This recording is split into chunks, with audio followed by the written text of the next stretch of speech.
But my second question is a little bit more hardcore. That is, what is your take on Trump's move on sanctioning the top Chinese legislators in the waning weeks of his presidency? Would that be something that President-elect Joe Biden consider lifting up once he swears in? I would very much doubt that Biden would continue that. Trump, in his final days, is acting something like a spoiled child. He can't admit defeat. He is trying to do as much as he can to make things difficult for Biden, to essentially to spoil the water that he leaves behind him.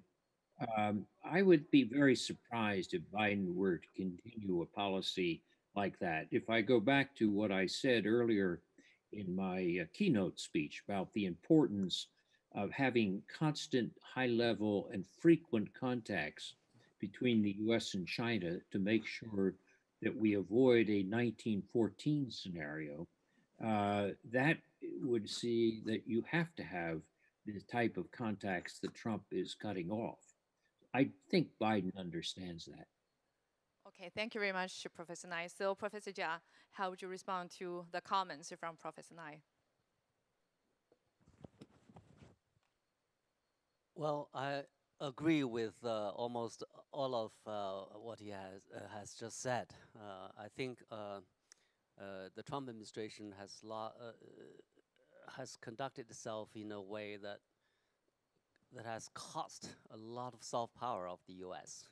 During the past 4 years, mainly because it has defined U.S. national interests in such a narrow and transactional way that other countries find it very difficult to identify with. And also, during the last years of the Trump last months of the Trump administration, I think it has tried to do a lot of things that make it very difficult for the Biden administration to conduct foreign policy. So yeah, I agree with most of what he said. Okay, thank you, Professor Jiang. So, Ambassador Li, any questions for Professor Nai? Mike, please.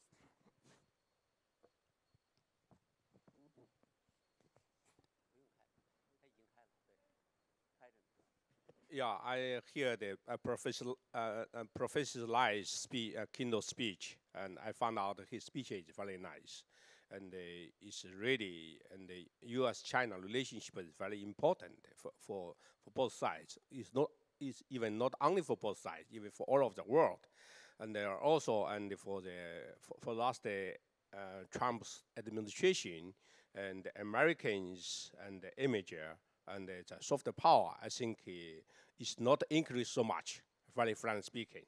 And something maybe is decreased, is my understanding. And also is really maybe have some problem left for next administration, for Biden administration. This is why.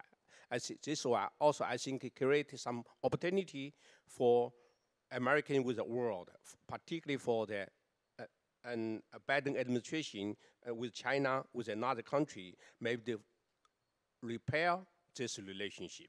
I think maybe this is a good opportunity. Thank you. Okay, thank you. And Dr. Wang.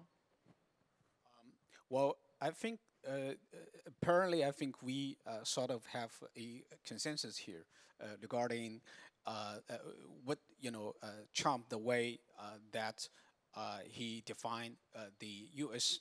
National interest in a very narrow and a transaction way, and the extent to which I think the damage he has dealt to U.S.-China relations.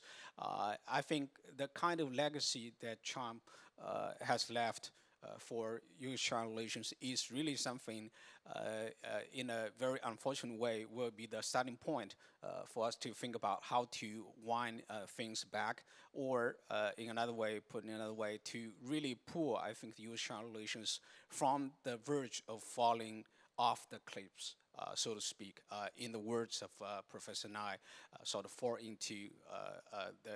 off the cliffs of the new Cold War.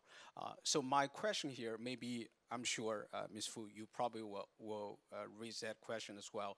Number one is that is there anything else that Ms. Trump might do in the remaining days, only numbers days in his office, that he might want to do further damage to U.S.-China relations.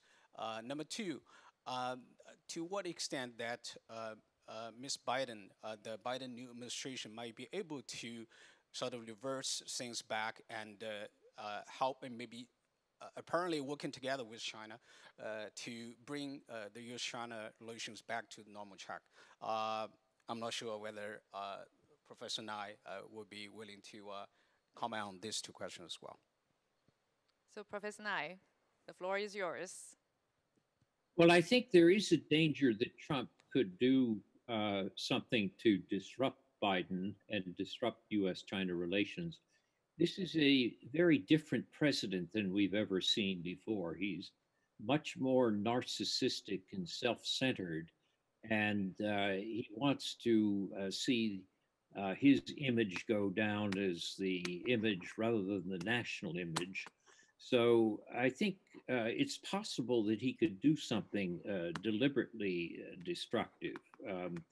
I think the interesting question will be how Beijing would respond.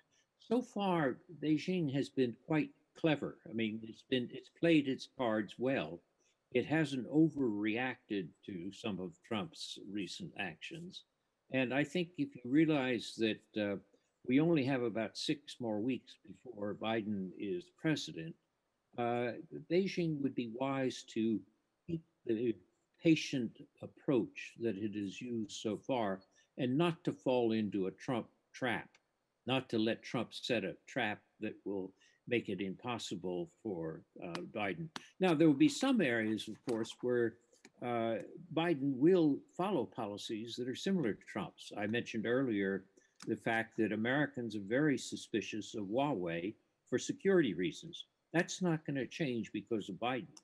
But something like forbidding contacts between Americans and top Chinese leaders because they're members of the Communist Party, I don't think Biden would pursue that. And so if Trump does something like that, Beijing should be very careful not to fall into that trap. Just wait. Great. Thank you very much, Professor Nye. And well, we understand that you've been with us for quite some time, and we'll let you know. But before that, so once again, we would like you to know that we value your opinions very much, and thank you for taking time out and joining us. My pleasure to be with you. Okay, thank you from all of us at present and online. Appreciate that.